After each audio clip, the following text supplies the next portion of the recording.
Welcome friends, आपका हमारे इस YouTube चैनल एजुकेशनल प्लेटफॉर्म में बहुत बहुत स्वागत है। जैसा कि आप हमारे इस वीडियो में देख रहे हैं, आपको आज हम पढ़ाने जा रहे हैं ऊर्जा के मुख्य स्रोत, अर्थात ऊर्जा हमें कहाँ से प्राप्त होता है और किस उद्देश्य के लिए इस ऊर्जा का हम प्रयोग करते हैं। ये दो बहुत महत्वपूर्ण बातें आज के इस टॉपिक में हम आपके सामने लेकर के आए हैं।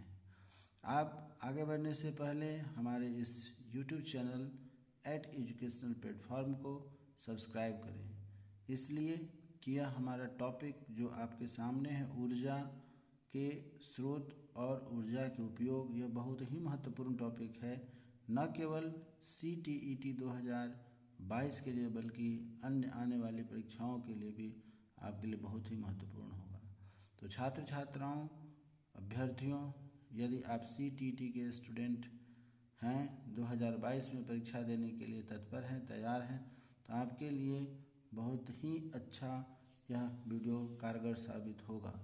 आप शुरू से अंत तक इस वीडियो को ज़रूर देखें, जिससे कि आपको किसी भी प्रकार की परीक्षा में यह ऊर्जा से संबंधित प्रोडक्शन और यूटिलाइजेशन ऑफ द एनर्जी का प्रश्न एक भी नहीं छूटेगा। अतः आप हमारे साथ बने रहें और हमारे चैनल को सब्सक्राइब करें। चलिए आगे बढ़ते हैं। ऊर्जा का सबसे प्रमुख स्रोत सूर्य है। अब यहाँ प्रश्न बनता है, आपसे पूछा जाएगा ऊर्जा का प्रमुख स्रोत क्या है, तो आपको ऑप्शन दिया रहेगा वह है सूर्य। आप सही उत्तर लगाएंगे सूर्य। ऊर्जा का सबसे प्रमुख स्रोत क्या है? सूर्य है। उसी तरीके से आगे बढ़ते हैं। पौधे सूर्य की ऊर्जा प्रकाश संश्लेषण के लिए इस्तेमाल करती है। फिर प्रश्न बनता है कि प्रकाश संश्लेषण का प्रयोग पौधे किस रूप में करते हैं, तो प्रकाश संश्लेषण का उपयोग पौधे अपना भोजन बनाने के लिए लेते हैं, जिससे उन्हें ऊर्जा मिलती है। अर्थात सूर्य की ऊर्जा से प्रकाश संश्लेषण की क्रिया होती है। इससे फिर प्रश्न बनता है, तो सूर्य के प्रकाश में प्रकाश संश्लेषण की क्रिया होती है, अर्थात पत्ते अपना भोजन कब बनाते हैं? पत्तियां अपना भोजन दिन में सूर्य प्रकाश की उपस्थिति में बनाते हैं। तो मित्रों, इस प्रकार से आप देखते हैं कि यह जो आपका साइंस का टॉपिक है वह बहुत ही महत्वपूर्ण है और आपकी परीक्षा में निश्चित रूप से यह CTET हो या अन्य किसी भी परीक्षा में आपके इस पोर्शन से प्रश्न रहते ही रहते हैं। अतः इसे आप ध्यान से सुने और ध्यान से समझें तथा अपने तैयारी का एक मुख्य अंग बनाएं EVS का यह पेपर। आगे बढ़ते हैं। इसका इस्तेमाल किस लिए होता है? जो पेड़ पौधे, हरे पेड़ पौधे अपना भोजन बनाते हैं, इसलिए उन्हें हम उत्पादक कहते हैं। आप उत्पादक किसे कहते हैं, यह परिभाषा यहाँ से आप याद कर सकते हैं। तो हरे पेड़ पौधे उत्पादक कहलाते हैं। क्यों? क्योंकि वह अपना भोजन सूर्य प्रकाश की उपस्थिति में प्रकाश संश्लेषण की क्रिया के द्वारा अपना भोजन खुद बनाते हैं, इसलिए हम हरे पेड़ पौधों को उत्पादक कहते हैं। शाकाहारी पौधा खाते हैं। कौन? शाकाहारी पेड़ पौधे पत्तियों को खाते हैं। यहाँ फिर प्रश्न बनता है कि शाकाहारी क्या खाते हैं, तो शाकाहारी पत्तों को खाते हैं। आप ध्यान देंगे, इसलिए इन्हें हम उपभोक्ता कहते हैं। किसे? शाकाहारी पौधों को खाने वाले जीवों को हम उपभोक्ता कहते हैं और हरे पेड़ पौधों को हम उत्पादक कहते हैं। अर्थात जितने भी जीव शाकाहारी हैं वे सभी उपभोक्ता हैं। वह मनुष्य भी हो सकता है, पशु भी हो सकता है, पक्षी भी हो सकता है, ये सभी क्या है? उपभोक्ता हैं। फिर आगे बढ़ते हैं। मांसाहारी शाकाहारियों को भोजन बनाते हैं। मांसाहारी जीव जो भी है वो क्या खाते हैं? शाकाहारी जीवों को अपना भोजन स्वरूप प्रयोग करते हैं। जैसे शेर हिरण को खाता है, मेढक कीट पतंग को खाता है। ये क्या हैं? सबके सब पेड़ पौधे पर आधारित हैं शाकाहारी जीव, और शाकाहारी जीव को मांसाहारी जीव मार करके खाते हैं। इसलिए मांसाहारी शाकाहारियों को भोजन बनाते हैं। इस प्रकार ऊर्जा का स्थानांतरण किसका? ऊर्जा का। किस प्रकार? इस प्रकार ऊर्जा का स्थानांतरण एक प्राणी से दूसरे प्राणी तक होता है। अर्थात एक जीवित प्राणी हरे पेड़ पौधे हैं, उससे ऊर्जा हमारे मनुष्यों को, मानवों को आती है। और उसी प्रकार से हरे पेड़ पौधे को जानवर खाते हैं, शाकाहारी जानवर खाते हैं, और फिर उन शाकाहारी जानवरों को मांसाहारी जीव खाते हैं, और इस प्रकार से ऊर्जा एक स्थान से दूसरे स्थान तक पहुंचती है। इस प्रकार से ऊर्जा का स्थानांतरण एक प्राणी से दूसरे प्राणी तक होता है। प्रश्न आपका पूछा जाता है कि ऊर्जा का स्थानांतरण कैसे होता है, तो एक प्राणी से दूसरे प्राणी के बीच भोजन के द्वारा ऊर्जा का स्थानांतरण होता है। यहाँ पर जितने भी आप रंगीन अंडरलाइन किए हुए वाक्य को देख रहे हैं बहुत ही महत्वपूर्ण है। आप इस वीडियो को शुरू से आखिरी तक देखें। आपका ऊर्जा संबंधित सभी प्रश्नों के जिज्ञासा आपकी शांत होगी, सभी प्रश्नों के उत्तर इसमें उपस्थित हैं। चलिए आगे बढ़ते हैं। कुछ ऊर्जा ऊष्मा के रूप में विलीन हो जाती है। ऊर्जा के रूप में कुछ ऊर्जा विलीन हो जाती है, अर्थात सारा का सारा ऊर्जा जो सूर्य से आती है गर्मी के रूप में हम ग्रहण नहीं करते हैं। जितना हरे पेड़ पौधे या एवं अन्य प्राणी उसको ग्रहण करते हैं, बाकी परावर्तन की क्रिया, रिफ्लेक्शन की क्रिया में पुनः वापस में प्रकृति में चले जाते हैं। इसलिए कहा गया है उष्मा के रूप में विलीन हो जाती है, जो कि हमारे आसपास में गर्मी को उत्पन्न करती है और बहुत देर तक हमारे आसपास गर्मी का माहौल बना रहता है, तापमान बना रहता है। तो यह कैसे होता है? सूर्य से मिलने वाली गर्मी के कारण होती है। अब हम आगे बढ़ते हैं कि ऊर्जा के स्रोत कौन कौन से हैं, तो उस पर हम आगे बढ़ते हैं। ऊर्जा के परंपरागत स्रोत। परंपरागत स्रोत किसे कहते हैं? जिस स्रोत को हम शुरू से ऊर्जा के रूप में प्राप्त करते आए हैं, पुराने समय से लेकर के आज तक, इसे ही हम परंपरागत स्रोत कहते हैं। अब बात यह आती है कि ऊर्जा के परंपरागत स्रोत हैं क्या? तो ऊर्जा के परंपरागत स्रोत हैं जीवाश्म ईंधन। अब जीवाश्म ईंधन किसे कहते हैं? आपसे फिर प्रश्न बनता है कि ऊर्जा के परंपरागत स्रोत क्या हैं, तो इसका उत्तर होगा जीवाश्मीय ईंधन। अब जीवाश्मीय ईंधन के निर्माण में कई वर्ष लग जाते हैं। अब से प्रश्न बनता है जीवाश्मीय ईंधन का निर्माण कैसे होता है, तो जीवाश्मीय ईंधन के निर्माण में कई वर्ष लग जाते हैं और उनका नवीकरण नहीं हो सकता है। अर्थात ये ऐसे ऊर्जा के स्रोत हैं जिन्हें हम एक बार यदि प्रयोग कर लेते हैं तो दोबारा उसे प्रयोग नहीं कर सकते हैं। वह वेस्टेज हो जाता है, खत्म हो जाता है, दोबारा प्रकृति में नहीं आ सकता है, उनका नवीकरण नहीं हो सकता है। किनका? जीवाश्मीय ईंधन का। आपसे प्रश्न बनता है जीवाश्मीय ईंधन नवीकरणीय है कि अनवीकरणीय, तो आपको लिखना होगा अनवीकरणीय, अर्थात इसका नवीकरण नहीं होता है। इसी तरह अब अगला प्रश्न है हमारे पास, जीवाश्म में वे ईंधन अवशेष हैं जो कि बहुत वर्ष पहले जीते थे और जीवाश्म ईंधन के पौधे हैं जो पृथ्वी के नीचे दब गए और जो पत्थरों के रूप में परिवर्तित हो गए। अर्थात जो जीवित प्राणी थे वे बहुत वर्षों पहले धरती के नीचे चले गए और धरती के नीचे जाने से क्या हुआ? जीवाश्म ईंधन वे पौधे जमीन के अंदर जाकर के दबे रह गए और दबे होने के कारण दबे दबे पत्थरों का रूप ले लिए, जिन्हें हम जीवाश्मीय ईंधन कहते हैं। अब जीवाश्मीय ईंधन को कई भागों में बांटा गया है। इन जीवाश्मीय ईंधन जिन्हें हम कई भागों में बांटते हैं, एक एक करके इसकी हम विवेचना करेंगे और एक एक बिंदु पर हम चर्चा करेंगे। आपसे मैं फिर अनुरोध करता हूं, यदि आप हमारे चैनल पर नए हैं एजुकेशनल प्लेटफॉर्म पर, तो हमारे इस चैनल को जरूर आप सब्सक्राइब करें एवं इस चैनल को, इस वीडियो को शुरू से आखिरी तक देखें, जिससे ऊर्जा के जो मुख्य स्रोत हैं उससे संबंधित सभी प्रश्नों का उत्तर आप दे सकते हैं। न केवल CTET के लिए बल्कि अन्य भी कंपटीशन में जहां आप पढ़ेंगे देंगे, उसके लिए ऊर्जा संबंधित जो भी प्रश्न बनेगा, यह आपका सभी प्रश्नों के उत्तर इसमें इस वीडियो में मिलेंगे। अतः आप हमारे वीडियो के साथ शुरू से आखिरी तक बने रहें और हमारे चैनल को सब्सक्राइब करें एवं लाइक करें। आगे बढ़ते हैं। जीवाश्मीय ईंधन को कई भागों में बांटा गया है, जिसमें सबसे पहला होता है कोयला। कोयला क्या होता है? यह एक ठोस पदार्थ है। परीक्षा में आपसे पूछा जाता है कोयला क्या है, तो कोयला का जवाब देना होगा आपको कोयला यह एक ठोस पदार्थ है। दूसरा प्रश्न इसमें बनता है यह कहाँ पाया जाता है? जैसा कि मैंने शुरू में कहा था, इसमें हम पढ़ेंगे कि यह प्राकृतिक ऊर्जा हमें कहाँ से मिलती है और किस प्रयोग में काम आता है। तो यह हमारे देश में कोयले की खानें बिहार के रानीगंज, झरिया और धनबाद नगरों के पास पाई जाती है। आपसे प्रश्न बनता है कि यह कोयला कहाँ मिलता है। तो बिहार के, आज का बिहार नहीं, आज का वर्तमान में झारखंड हो गया है, पहले बिहार था, आज का वर्तमान में झारखंड हो गया है। तो आप पढ़ेंगे कि झारखंड के रानीगंज और झरिया तथा धनबाद के नगरों में कोयले की बड़ी बड़ी खानें हैं जहां से कोयला निकलता है। आगे बढ़ते हैं। दूसरा है जीवाश्मी ईंधन, जिसे कि तेल कहते हैं। तेल क्या है? यह जीवाश्मी ईंधन का द्रव रूप धातु है। क्या है? यह एक द्रव धातु है। द्रव धातु क्यों कहते हैं?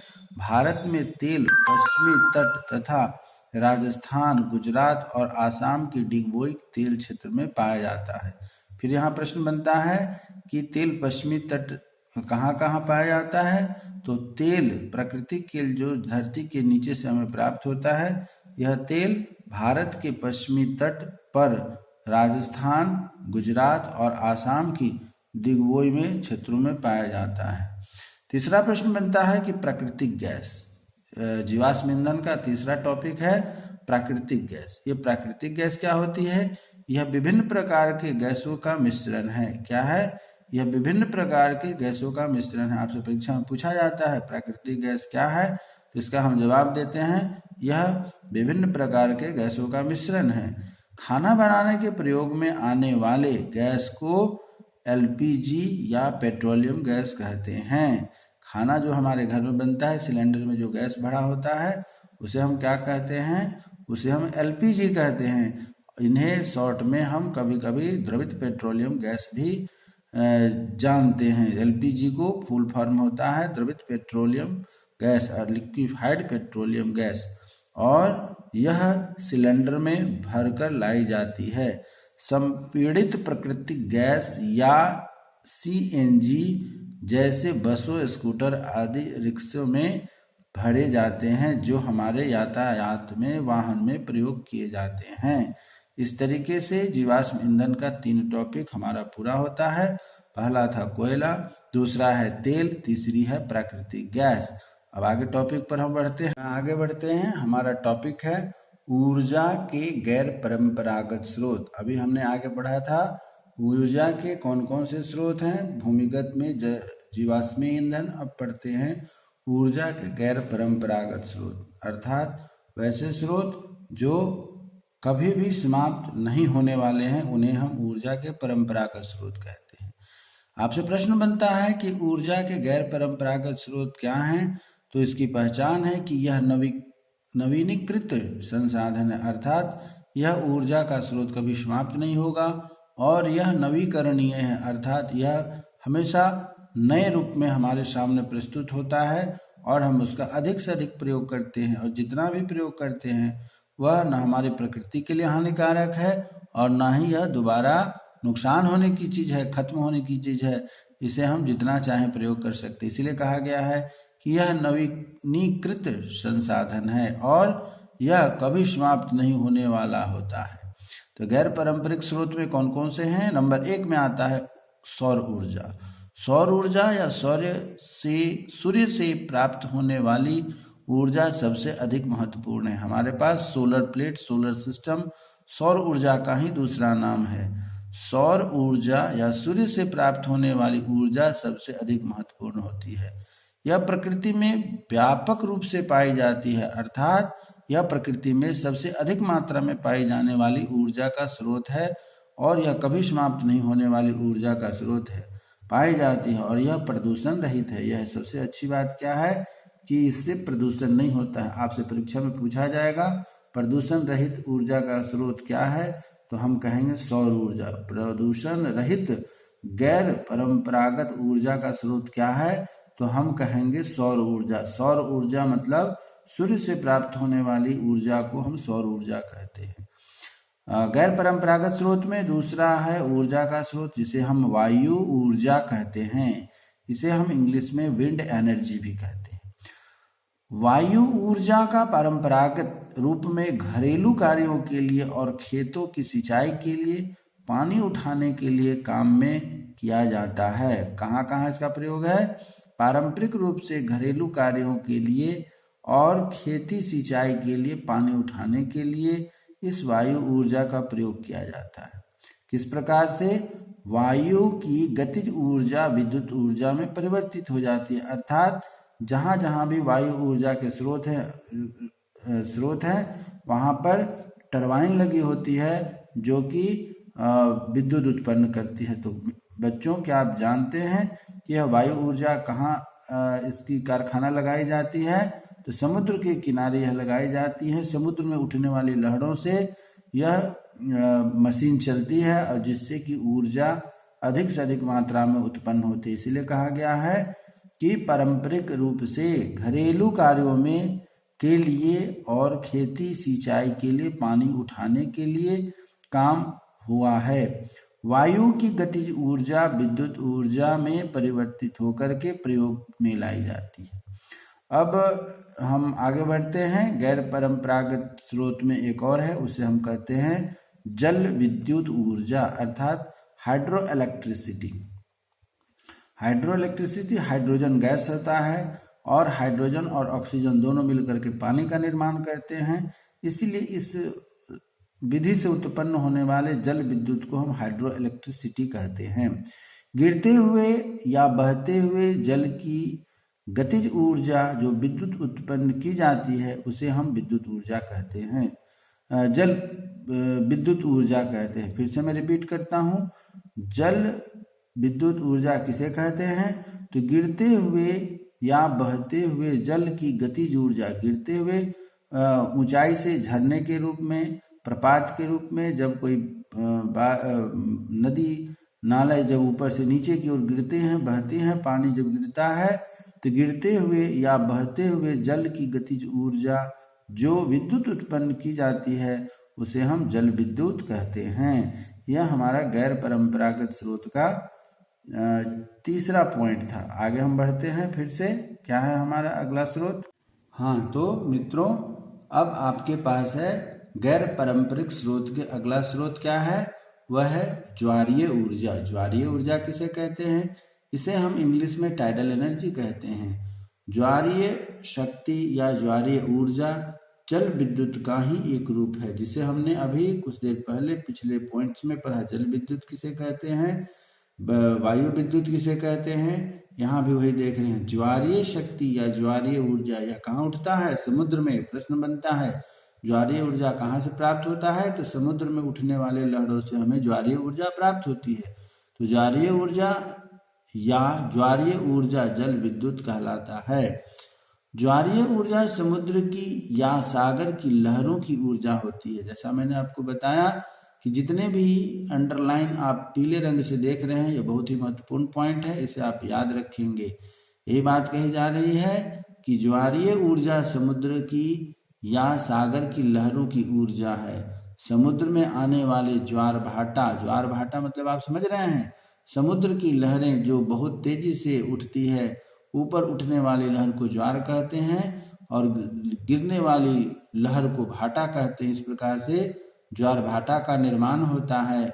तो समुद्र में आने वाली ज्वार भाटा की ऊर्जा को उपयुक्त टरबाइन लगाकर, अर्थात वहां पर टरबाइन लगी होती है और जिससे विद्युत शक्ति में बदल दिया जाता है। क्या किया जाता है? विद्युत शक्ति में बदल दिया जाता है। इस प्रकार बिजली उत्पन्न होती है और इसे इस प्रकार से प्राप्त होने वाली ऊर्जा को हम टाइडल एनर्जी कहते हैं। अब आगे बढ़ते हैं। गैर परंपरागत स्रोत के और कौन कौन से हमारे पास ऊर्जा के स्रोत हैं? उसे कहते हैं भूतापीय ऊर्जा, जियोथर्मल एनर्जी। जियोथर्मल एनर्जी को कहते हैं भूतापीय ऊर्जा। ये भूतापीय क्या है? जैसा स्पष्ट हो रहा है, भूमि से प्राप्त होने वाली गर्मी से जो हमें ऊर्जा प्राप्त होती है उसे हम भूतापीय ऊर्जा कहते हैं। अर्थात वह ऊर्जा जिसे पृथ्वी से संग्रहित ताप से निकाला जाता है। अर्थात धरती जब गर्म होती है तो उस स्थिति में उससे जो हीट उत्पन्न होती है, ऊर्जा गर्मी उत्पन्न होती है, उस तरीके से जो प्राप्त ऊर्जा होती है उसे हम भूतापीय ऊर्जा कहते हैं। इसे इंग्लिश में जियोथर्मल एनर्जी भी कहा जाता है। वह ऊर्जा जिसे पृथ्वी के संग्रहित ताप से निकाला जाता है उसे भूतापीय ऊर्जा कहते हैं। अगला है कि बायोमास भी बहुत महत्वपूर्ण टॉपिक है मित्रों, अभ्यर्थियों, छात्र छात्राओं, इसको आप ध्यान से समझेंगे। बायोमास क्या होता है? यह नया टॉपिक है, साइंस का नया खोज है, साइंस के क्षेत्र में एक नया अद्भुत खोज है। बायोमास क्या है? बायोमास से प्राप्त ऊर्जा के बारे में हम पढ़ते हैं। बायोमास वह पादप सामग्री है जिसका प्रकाश संश्लेषण के परिणाम स्वरूप निर्माण हुआ है। किसका? बायोमास का। कब हुआ है? प्रकाश संश्लेषण के परिणाम स्वरूप जो हमें रिजल्ट प्राप्त होते हैं उसको कहा जा रहा है प्रकाश संश्लेषण के परिणाम स्वरूप प्राप्त हुआ है। बायोमास ऊर्जा का स्रोत है। आपके पास हम लोगों ने अभी 6 गैर पारंपरिक स्रोत के बारे में पढ़ा है, उसमें से यह एक महत्वपूर्ण है। बायोमास ऊर्जा का स्रोत है। इन्हें सीधे जलाकर इस्तेमाल किया जाता है, अर्थात जो एनर्जी हमें प्राप्त होती है ईंधन के रूप में, इसे हम सीधे जला करके प्रयोग करते हैं। इनका विभिन्न प्रकार से जैव ईंधन में परिवर्तन करने के बाद इस्तेमाल किया जा सकता है। इनका हम जो घर में वेस्टेज जलावन के रूप में प्रयोग करते हैं उसे हम बायोमास ऊर्जा का स्रोत भी कहते हैं। ध्यान से समझिएगा। हम ग्रामीण के घरों में निश्चित रूप से इस बायोमास एनर्जी के तत्व को, पदार्थ को हम वहाँ पाते हैं। वह कौन कौन से हैं? आपसे महत्वपूर्ण प्रश्न बनता है। बायोमास स्रोत, ऊर्जा के स्रोत क्या क्या हैं? तो आपको बताने पड़ेंगे, जैसे कि गन्ना की खोई, धान की भूसी, जलावन में प्रयोग की जाने वाली लकड़ियाँ, ये सभी क्या है? बायोमास को प्राप्त होने वाली ऊर्जा है। इस प्रकार मित्रों ऊर्जा का टॉपिक हमारा समाप्त होता है। यह बहुत ही महत्वपूर्ण टॉपिक है। इसी उम्मीद के साथ कि आपको यह टॉपिक बहुत अच्छा लगा होगा। हमारे चैनल को सब्सक्राइब करें। बहुत बहुत धन्यवाद।